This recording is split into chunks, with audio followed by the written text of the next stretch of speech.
Jason Molotov Mitchell is a man who embodies the darkest, most vulgar tendencies of humanity. His life is one infused with willful ignorance and fear of those who are different, fermenting into a blind hatred that corrodes the conscience until nothing remains. Here we have a man who has abandoned any pretense of decency or dignity, and all that's left is a primal hunger for violence, murder, and genocide in the name of his God. This most inhuman of humans actually tried to minimize and brush aside the torture and murder of Matthew Shepard as if it were insignificant, because apparently he had not suffered enough by Mr. Molotov's standards. He desperately clings to the lie that Matthew Shepard was not beaten to death because he was gay, when even the killers admitted to this and used it as part of their defense. Instead, he sees the horrific death of Matthew as just another opportunity to condemn all gay people as, quote, unnatural, deviant, and an abomination, simply because we'd rather not have our skulls smashed in.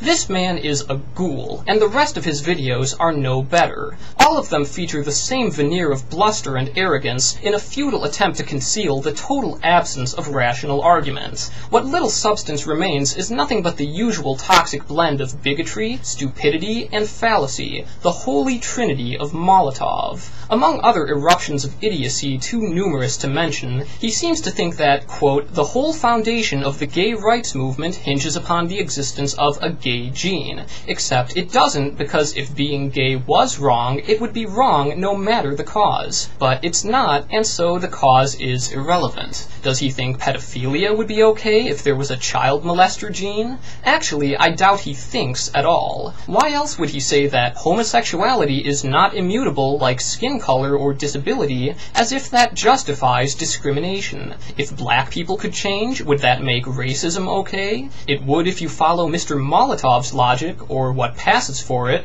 He goes on to claim that if it can change, it's not civil rights material. You mean like religion? Why is that a civil right if it can change? Either he doesn't recognize this, or he doesn't want to. He concludes that science doesn't support gay rights, a category error on par with asserting that string theory doesn't support factory farming. In another video, he claims that being gay will reduce your life expectancy by 20 years, which would be quite shocking if it were true. Unsurprisingly, it's not. He first cited a study that used data from the height of the AIDS epidemic, which even the original researchers have admitted is now outdated and no longer accurate. He later cited another study published in a vanity journal by the disgraced anti-gay researcher Paul Cameron, who used the methodologically flawed technique of collecting obituaries from gay newspapers. The resulting sample is fatally biased and effectively useless as an accurate representation of the gay population. And not only is Mr. Molotov wrong on the facts, he's also wrong on principle, because disparate health outcomes do not justify depriving people of their rights and equality under the law.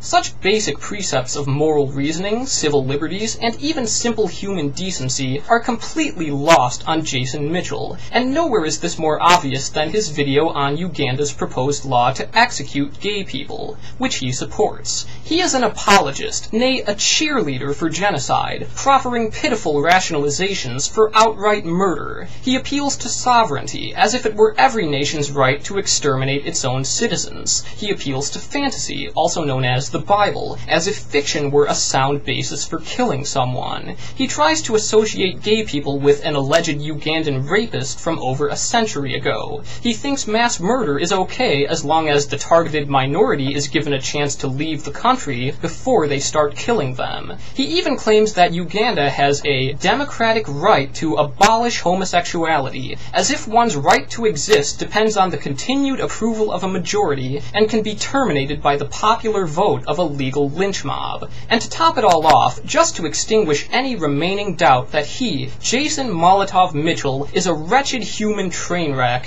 he quoted Martin Luther King in defense of genocide. He quoted Dr. Martin Luther King to support a government committing genocide against a minority. This is the quote he referenced: "The moral arm of the universe is long, but it bends toward justice," which is in fact a misquote. It's actually the arc of the moral universe. That's A-R-C. The moral arm of the universe is what's going to slap you upside the head when you quote civil rights leaders to justify killing minorities. Jason Mitchell is a person for whom the undeniable horror of genocide simply does not register. Indeed, he thinks Ugandans are better than Americans because they're willing to execute gay people. I have no doubt that if an authority, any authority, ordered him to, he would not hesitate to kill you, or me, or anyone, because he's a credulous Nimrod who believes the fictional Word of God is more important than human life. The man is a moral imbecile. How else to describe someone who thinks merely being gay is deserving of death, and yet sees no problem with those who would murder someone simply for loving someone? Mitchell has abdicated his capacity for reasoning, like the true coward that he is, a pathetic, frightened little man, simperingly obedient to an imaginary god, and so childishly fearful of gay people that he believes they must be subject to exile or death.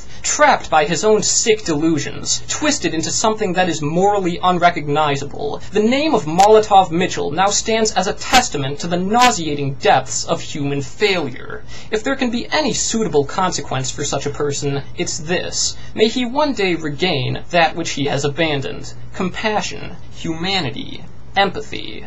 Let him understand the anguish of a parent whose child was murdered for being gay. Let him know the grief of those who have lost their family and friends to genocide. Let him fully comprehend the implications of everything he now stands for, the sheer magnitude of suffering that he seeks to inflict upon the world. Let him just once see himself for what he truly is, and recoil in shock and revulsion as he realizes what he's become. And may the weight of his own inhumanity drag him screaming into oblivion. Jason Mitchell may never emerge from his religious stupor to witness the horrific extent of his hatred, but never mind that. His own deplorable life is already a hell beyond imagination.